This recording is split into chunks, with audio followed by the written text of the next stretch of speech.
လို့ဒီနေ့မှာတော့ဗောနော်ရောင်းမဆိုင်ကနေယူပြီးတော့ရောင်းပေးတာပါဗောနော်ကြောင်းသုံးရုံးသွားအကုန်ထည့်လို့ရတယ်ဗောနော်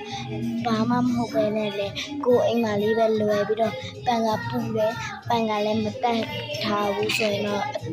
ပို့ပြီးတော့အဆင်ပြေဒါတွေကတော့အစိမ်းရောင်လေးပါ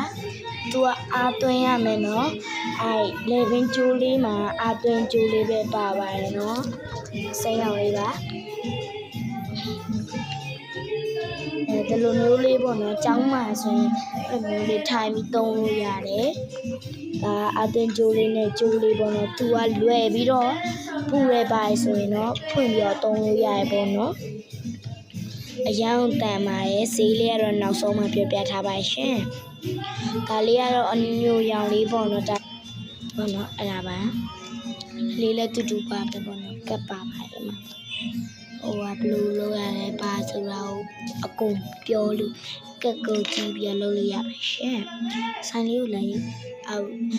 အပ်ပေးရှင်နေဆိုရင်တော့ဆိုင်လေးစားလေးကတော့ဘောနော်ဝန်ပိုင်းစီနားလေးရောက်တာနဲ့ပေါ့နော်ညီမတို့ဒီဖုန်းနံပါတ်လေးကိုဆက်လို့ရပါတယ်ဖုန်းနံပါတ်လေးကိုကြတော့မင်းမပဲပြန်ပြောပြပါမယ်အခုဗီဒီယိုမှာတော့ထည့်ပေးထားပါဦးဒါလေးကတော့တစ်လုံး150ဘတ်နဲ့ပဲရမယ်ပေါ့နော်150ဘတ်နဲ့နည်းနည်းလေးပဲနော်အဲ့ဒါကျောင်းသွားရုံသုံးအကုန်လုံးလို့ရတာကို150ဘတ်နဲ့အလွန်တန်သောနဲ့ရောင်းချပေးထားတာပါနော်လာအားပေးလို့ရပါရဲ့နော်ဘိုင်ဘိုင်အားလုံးရှိပါ